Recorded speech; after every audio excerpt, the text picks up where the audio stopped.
My sister-in-law purposely served an entourage of desserts with peanuts even though she knew that my son was allergic to it, so I grabbed her hair and slammed her head straight into the cake. My brother and his wife Laura, who is 7 months pregnant, are staying with us for a week or so since he's interviewing for jobs in the city my family and I are in. My kids love having their aunt and uncle around and everything's been great. Yesterday, Laura went out and came back with groceries. I thanked her but told her that we don't expect them to do this, the kitchen is stocked, and that we're just enjoying having them. She said that she wanted to and that most were cravings she's been having. I started helping her unload the bags and noticed that a lot of snacks were with peanuts, cookies, crackers, PB, and even some sort of cake fusion. It all made me uneasy because she knows my oldest son is extremely allergic. I don't keep anything of the kind in our home because we've had an incident when he was younger where we almost lost him. I didn't want to be rude but I told her that I'm not comfortable with having the stuff in the house. She told me that she would be careful, that she wouldn't eat it around him or his siblings, that she'd clean up after herself, that she was having intense cravings and needed them. Look, I've had 4 kids and kind of get where she's coming from, although I never had to have something, but every woman is different. I made sure my son knew not to touch any of it and to leave her alone when she was eating them. That was that. Today, I woke up early to make breakfast and opened the fridge only to be greeted by strawberries dipped in PB left out without a container to chill. The PB jar wasn't sealed properly next to them and then there were sandwiches on a plate because she likes the bread cold and soggy. I was pissed. I've read enough about airborne contamination to know that you can't really determine it, but I wasn't risking it. I grabbed a bag and started throwing everything in it. Our groceries, hers, I didn't care. I was going to take the bag, drive to a shelter, and let them know the situation. Laura woke up while I was on my rampage, came down, and asked all upset what I was doing. I was snippy with her and didn't try to hide it. We got into an argument with her defensively saying that I can't do this, that the baby needs it, and that it's cruel to put a pregnant woman through unsatisfied cravings. I told her bluntly that I don't give a single fuck. If she can't keep to her word then I won't either, and that she'll live without her craving. My son can't say the same with his allergy. She went back upstairs, packed her bag, came back down, grabbed the bag of food, and left in a huff. My brother was at his interview and called me half an hour later to ask me what happened. He was upset with his wife but also with me because nothing happened, and at the end of the day, my son is fine.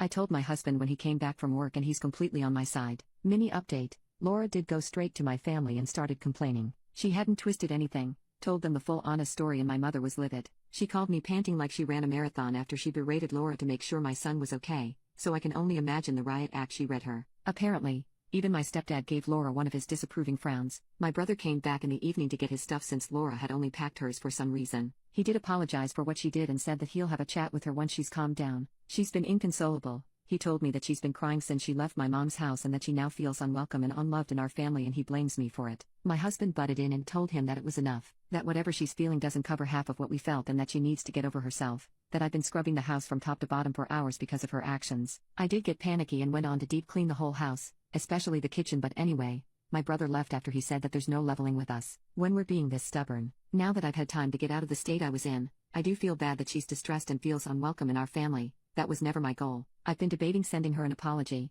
not for my actions because I stand by them but for the way I went about it. I shouldn't have allowed the stuff in our house in the first place and could have been calmer about it after I opened the fridge. Update 2. So after my mom berated Laura and my brother yelled at my husband and I took the advice I was given and sent them a long text which ended up being a bit of a ramble about everything. How fucked the situation is, how we're disgusted by their stance, and how we'll be going LC until we feel ready to be around them again. That was the day after my brother packed his bags and left. I was left on read and I thought that was that until a few days ago when I got a call from Laura. I thought about not answering it but curiosity got the better of me. When I picked up, Laura tried to make awkward small talk but I think she sensed I wasn't in the mood and got right to it. She apologized about her behavior, said she had no excuse other than her hormones, and we ended up having a long chat about everything. By the end of it, I actually felt better and like we could get past it and work on our relationship. She also mentioned that she would still like for my family and I to come to her birthday dinner. It wasn't going to happen in a restaurant anymore. I guess the hotel stay ended up costing them a lot as some of you predicted, and that it was going to be at their house instead. I told her that I'll talk with my husband and get back to her. I also got a text from my brother apologizing and saying he was just trying to protect and stand by his wife. It was too soon to start mending things as my husband pointed out, but he left the choice up to me, and I honestly believed her apology because she had never acted like that before and she seemed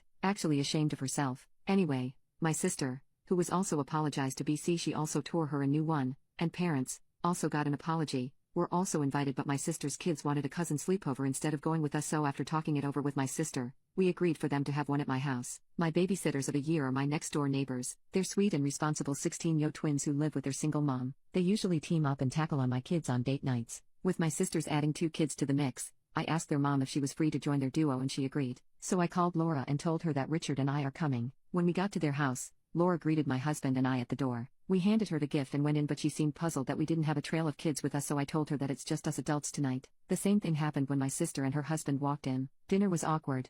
No matter how we tried to lighten up the mood and the conversation was stilted at best, but I thought it was at least a step forward. Laura asked this time about why the kids were not with us, that she had made special food for them. I never mentioned the kids when I got back to her, just my husband and I, but I felt like it was my fault that I didn't clarify, so I apologized for it and thanked her for thinking of them. My sister chimed in that her kids and mine were having a cousin sleepover tonight and how she was excited about our soon-to-be nephew joining them when he's here and older. Laura looked at her with a smile and said, "Yeah, I'm sure he'll be best friends with his cousins, as in my kids, and his step-cousins, as in my sisters." This pissed me off because we don't use step anything with the kids, but I bit my tongue. For context, my sister is technically my stepsister. I know I use stepdad in my first post. I usually call him by his first name. I consider him a parental figure since he raised me since I was 10, but I had a dad and the title will always be his. My sister gave her a hurt look, but it was my brother who nudged his wife with a "What are you doing?" look. A few minutes went by again with eating and light convo before Laura asked again about our kids, mainly who was watching them since all 4 parents were here. I told her that my neighbor and her daughters are babysitting, to which she laughed and joked about how incompetent the girls and their mom must be to need all 3 of them to wrangle the kids. Also, for context, I have 4 kids. I'm biased and like to think they're well behaved, but they're sometimes too much for one person to handle,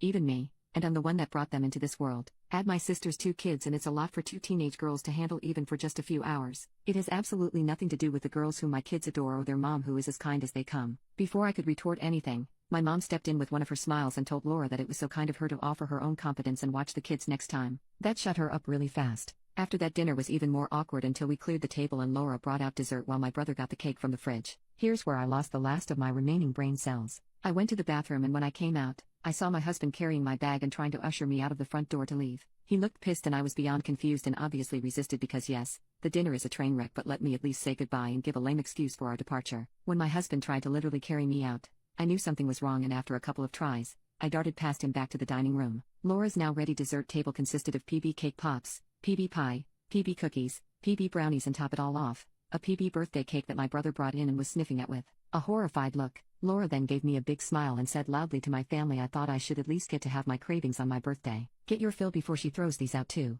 I honestly thought for a second that my sister was going to tackle her, and I wasn't that far behind her because all I could think about was the fact that she thought my kids were coming and she planned this accordingly. I felt so guilty for allowing the stuff in our house the last time, and if my sister's kids hadn't wanted the sleepover, I was going to walk my son into danger a second time. I lost my poop. Without thinking about my actions, I grabbed Laura's head, forced her to talk to my brother who was I think too shocked to react, and slammed her head straight into the cake. I held it down as long as I could while she flailed and told her I hoped she choked on her cravings before I let her go. I honestly wanted to go for the pie too, but I had embarrassed myself enough by acting like that in the first place, so I told my brother that I'm done with both him and his wife, and if they try to contact me or my family again, I'm filing for a protective order. Then I let my husband lead me out. My sister was cackling as she followed us with her husband, but our parents stayed back. I heard Laura screaming profanities after us, but my stepdad raised his voice, which shut her up. I got a lot of jokes about his frown on my first post, but the man is as stoic as they come. His showing any emotion is a big deal. I remember that his frown alone growing up was enough to literally stop my sister and I in our tracks. BC, we knew if he gave us one we messed up. I haven't asked my mom what happened after we left because I can't handle any more heartache from my brother or his actions. I don't think this was the update anyone wanted, least of all me, but I'm completely done with both of them. Even though my brother looked like he had no idea, the stuff was in his house, happening under his damn roof. I'm sad I won't be in my nephew's life and my kids won't get to know the new cousin they've been waiting for, but I'd rather cry over that than over my son's life.